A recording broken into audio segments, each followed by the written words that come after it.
Welcome back to Ferocious Education. This is Ed. Today I'm going to be giving an update on NIO, a little bit of technical analysis with upcoming news, upcoming catalysts.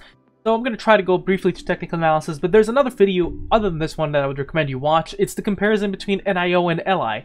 It's coming in later on after this video, so make sure to watch that one as well. Drop a like to this video to help the channel grow and bust the algorithms, subscribe, and leave notifications on. Let's jump right into it. On a 1 week perspective, what we get to see here is a stock that is insanely bullish. Now, MACD gone back towards a bit more the positive. Moving averages really bullish as always. Momentum, insane strong momentum. William %R, that's actually sitting in a little bit at negative 1.68, which is highly overbought. Now, it's been overbought for quite a little, and it's been seeing this massive rallies. Remember, this is a 1 week perspective.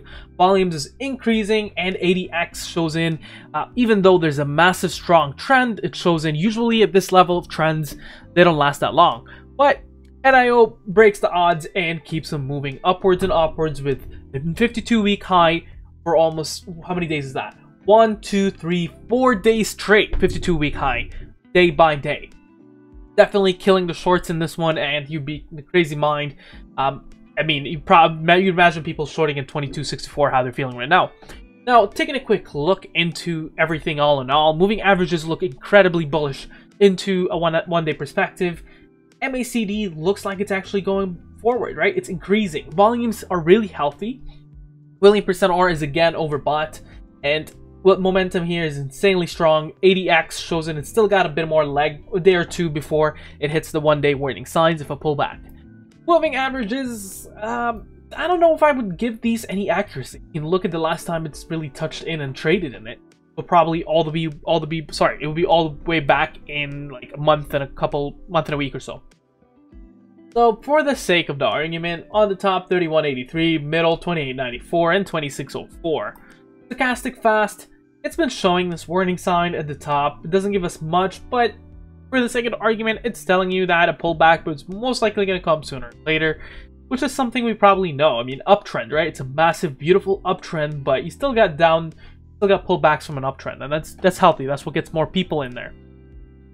Now, we can take a look into, let's say, draw a channel somewhere around here and raise it up all the way here, but this one here has broken its new trend. Really, after this massive jump, really got almost parabolic, and that's both good and bad. The bad in that is that, okay, just because it's gone parabolic, that means there's not a lot of resistance to go for, right? Resistance right now is the 52-week high. And then if we go on towards supports, you're looking at 3360, 2710, and 2254 on a Fibonacci retracement. For the sake of the argument, I'm going to go 1 month, 2 hours, just because, you know, this one has seen a massive rally, and supports and resistances might be hard to do on a 1 day per scale. So current support, 39.19, below that 37.31, below that 35.04, and we're going below that 32.59, going all the way to 30.22, and then $29 sharp. And then below there, we're looking at somewhere at 25.94. Now, taking a quick look into news and what's yet to come for this one. Well, of course, there's not much recent things happening from my last DD. I've been very much giving an extensive insight into NIO. It's one of my long-term ones. I'm linking in the description below my long-term ones. If you want to watch my previous ones, you can watch it on my channel. Now, NIO news, the last thing we've heard was the November 2nd news of the October 2020 delivery update. That is quite exciting. If we were to look into their monthly updates, we're looking somewhere at 5,055 deliveries in October 2020, which is 100% year over year, with 31,430 vehicles in 2020 total, increasing by 111.4 year over year, and the cumulative for ES8, ES6, EC6 as of October 31st, 2020 reached 63,343. Quite exciting of a milestone, and probably what you're going to be expecting with this massive increase in terms of deliveries and jumps, that the earnings on November 17th will probably be higher.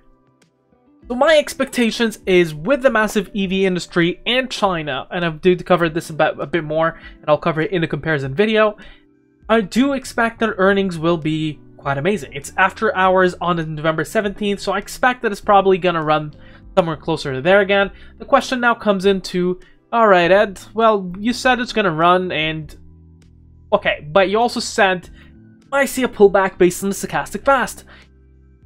That is true. EV industry right now is once again hot. The tech industry is once again hot with the November 3rd election, somewhere around here, and he sees parabolic. Biden, as of when we speak, as of this moment where I'm speaking right now, if they were to stop the vote exactly at this moment, he would have the 270 electoral votes. He's closing it in Georgia and etc. So some of this market is fueling, and we see this massive green candle is, hey, if Biden wins, there's more EV push. But the question is, well, this is a Chinese company. Will it sell in the US? Probably, you know. So that's, I think, another catalyst is Biden winning gives you, hey, EV industry goes up, or tech industry goes up. That is something to consider. But for me right now, I do expect perhaps there might be a little bit off hiccups here and there, but closer to November 17th, we might actually see a new 52-week high. That is my opinion on it. What do you think about the sticker? Make sure to mention down in the comments below. Share, subscribe, and like. You have a wonderful day.